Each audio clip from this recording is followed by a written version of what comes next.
আসসালামু আলাইকুম ওয়া রাহমাতুল্লাহি ওয়া বারাকাতুহু।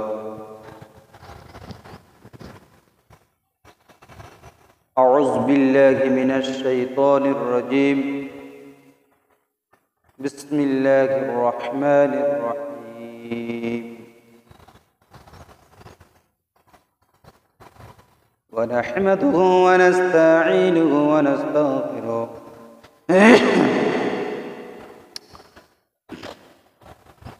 ونعوذ بالله من شرور أنفسنا ومن سيئات أعمالنا من يهده الله فلا مضل له ومن يضلله فلا هادي له. أشهد أن لا إله إلا الله وحده لا شريك له وأشهد أن محمدا عبده ورسوله. يا أيها الذين آمنوا صلوا عليه وسلموا تسليما. اللهم صل على سيدنا ومولانا محمد صلى الله عليه وسلم.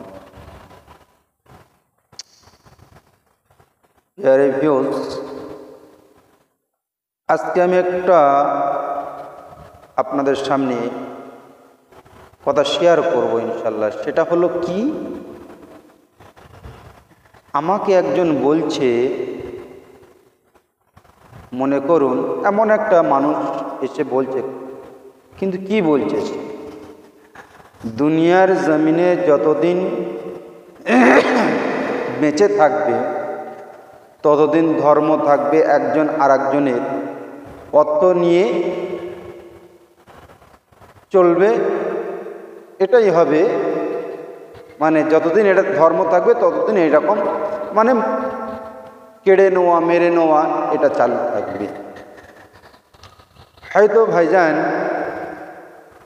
আপনি যে কথাটা বলছেন সেটা কিভাবে বলছেন এবং কেন বলছেন আমি জানি না, কিন্তু শরিয়তের অনুযায়ী শরিয়ত হিসেবে একটা জিনিসকে খেয়াল রাখতে হবে। প্রত্যেক মানুষকে, প্রত্যেক এই পৃথিবীর জমিনে আল্লাহ পাক বলছেন সর্বশ্রেষ্ঠতম ইন্নাদ-দীনা ইনদাল্লাহিল ইসলাম। তোমরা সকলেই ইসলামের ছায়া তলে চলে এসো, আল্লাহ পাকের হুকুম। যদি তোমরা আমার গোলামি করো এবং আমার দাসত্ব করো, আমি আল্লাহ ওয়াদা করছি আমি তোমাদেরকে খুশি করে দেব। এখন কথা হলো, পরের জমিন, পরের জায়দাদ, পরের ধন দৌলত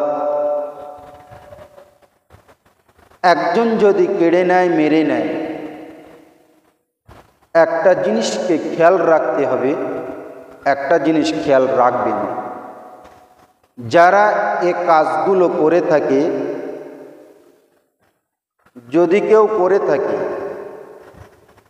তাহলে আমি সেই রকম মানুষকে আমি বলবো, আপনি যতই কামাই করে নিয়ে আসেন না কেন, আপনি পয়সা অর্থ উপার্জন করেন একটাই কারণ, আপনার বিবি বাচ্চা আহলে বর্গদের মুখে এবং আপনার পরিবারের মুখে অন্ন খাবার তুলে দেওয়ার জন্য। কিন্তু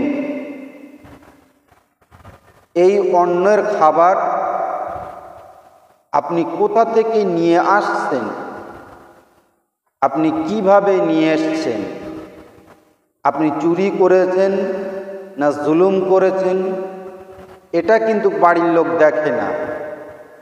এমনকি দেখবেও না। এমনকি ওই পয়সায় কামাই করা হিসাবটাও কিন্তু সে দেবে প্রথমত।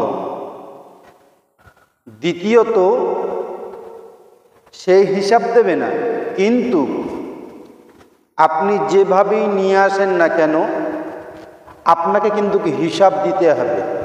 কাল কিয়ামতের মহা আদালতে, মহা মাঠে মহান রব্বুল আলামিন সেদিনকার জজ হবেন, কাহার হবেন, আবার সেদিনকে জুল জালাল হবেন, সেই দিনে আবার গফুরুর রহিম হবেন। সে আল্লাহর কোটে মহা ময়দানে হাসরের মাঠে আপনার কাছ থেকে কিন্তু হিসাব নেবে।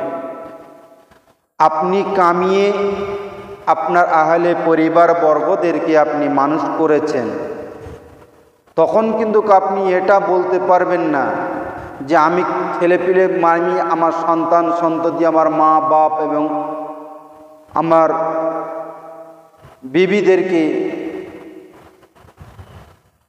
এদেরকে আমি খাইয়েছি, নিয়ে এসে কামাই করে অর্থ এদেরকে আমি খুশি করেছি, তাহলে তো তারাও তো হকদার হবেন এই সাজার। আমি চাইব তারাও যেন এই সাজা পায়। এটা হচ্ছে তখন মানুষের মন মানসিকতা, তখন চেতনা, এই চিন্তাটা তার মুখে, তার কথায় ভেসে উঠবে। আল্লাহু রাব্বুল আলামিন সেই মহান আদালতে, মহান দিনে সেই বান্দাকে খেয়াল করে এ কথা বলবে, এই আমার বান্দা, তোমাকে কি তোমার সন্তান, তোমার সন্ততি, তোমার আহলে বর্গরা, তোমার মা বাপরা, তোমার অভিভাবক, তারা কি কখনো কোনো দিনের জন্য তোমাকে বলেছিল যে তুমি চুরি করে নিয়ে এসো, মেরে নিয়ে এসো, কেড়ে নিয়ে এসো? সম্পূর্ণ সেদিনকেও উল্টে যাবে। আপনার পাপের ভাগীদার আপনাকেই হতে হবে। এই জন্যে অর্থ উপার্জন করার সময় আমরা এটা খেয়াল রাখব, আমি যে অর্থ উপার্জন করছি কারো কাছ থেকে মেরে নিচ্ছি না কেড়ে নিচ্ছি। যদি আমি অর্থ সম্পদ মেরে কেড়ে নিয়ে বাড়িতে হাজির হলাম, বাজার করে নিয়ে এলাম, কাপড় জামা কাপড় নিয়ে এলাম, আপনি কিংবা আমি, আমরা সকলেই এটা জেনে রাখি কথাটা, ক্ষণেকের জন্যে হয়তো আপনি আনন্দিত হবেন। যদি আপনার পয়সাটা হারাম হয়, যদি আপনি কারো কাছ থেকে মেরে ধরে নিয়ে আসেন, যদি আপনি কারো কাছ থেকে কেড়ে নিয়ে আসেন, যদি আপনি কারো কাছে জুলুম করে নিয়ে আসেন, এই অর্থ কামাই করা পয়সা দিয়ে যদি আপনি কিছু বাজার ঘাট করে নিয়ে আপনি বাড়িতে এলেন, বাড়িতে এসে সেই খোরাক যদি আপনার পেটে যায়, তাহলে জেনে রেখে দেবেন সেই খোরাকটা হচ্ছে হারাম। আর ওই হারাম খেয়ে আপনি জুলুম করা পয়সা দিয়ে উপার্জন করে খাবার খেয়েছেন, সেই খাবার আপনার উদরে গিয়েছে। ভালো করে বুঝবেন জিনিসটা, না বুঝতে পারলে গোল মিলিয়ে যাবে, কিন্তু গোল মিলানোর জিনিস নয়। সুন্দর করে বোঝার চেষ্টা করবেন ইনশাল্লাহ। আমিও চাইব সুন্দরভাবে আপনাদেরকে বোঝানোর। এই যে অবস্থায় আপনি সুখের আশা, আপনি চিন্তা করবেন হয়তো তাহলে আমার মা কিংবা আমার বাপ কিংবা আমার বিবি কিংবা আমার স্ত্রী, এরা আমাকে খুব ভালোবাসবে। কিন্তু জেনে রেখে দেবেন, আপনাকে কিন্তু কখনো কোনো দিনের জন্যে তারা অন্তর থেকে আপনাকে সেরে ভালোবাসবে আপনার অর্থের জন্যে। আপনার কাছে অর্থ থাকবে না, আপনাকে ভালোবাসবে না। তাহলে একটা কারণ, আপনি যাদের জন্য ইনকাম করছেন কিংবা আমি যাদের জন্য ইনকাম করছি, তারা কি আমাকে ওটাকে স্বীকার করে নেবেন? ভালো করে বুঝুন। আমি তাদের জন্য কামাই করছি, কোথা থেকে নিয়ে আসছি, কিভাবে নিয়ে আসছি, কত মেহনত করছি। পরবর্তীকালে আমরা তখন কি বলি, এত মেহনত করছি তো আমি তো তোদের জন্য, তোদের খুশির জন্য করছি। কিন্তু আপনি যে পয়সাটাকে নিয়ে বাড়িতে এসেছেন কিংবা আমরা যে পয়সাটাকে কামাই করে বাড়িতে নিয়ে এসেছি, সে পয়সাটা হালাল না হারাম? আমি কাউকে কি মারধর করে পয়সাটা নিয়ে এসেছি কিংবা কারোর উপরে জুলুম করে পয়সাটা নিয়ে এসেছি? কারোর উপরে আমি ঝগড়া করে কি পয়সাটা নিয়ে এসেছি? কারোর উপরে আমি ডাকাতি করে কি আমি পয়সাটা নিয়ে এসেছি?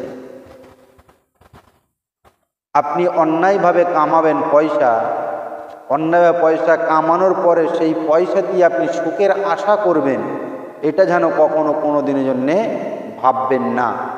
আপনি একদিক থেকে পয়সা উপার্জন করে নিয়ে ঘরে ঢুকবেন, আর আপনি এটা জেনে রেখে দেবেন, আর একটা দরওয়াজা দিয়ে আপনার সুখ আর শান্তি সে দরজা দিয়ে বেরিয়ে চলে যাবে।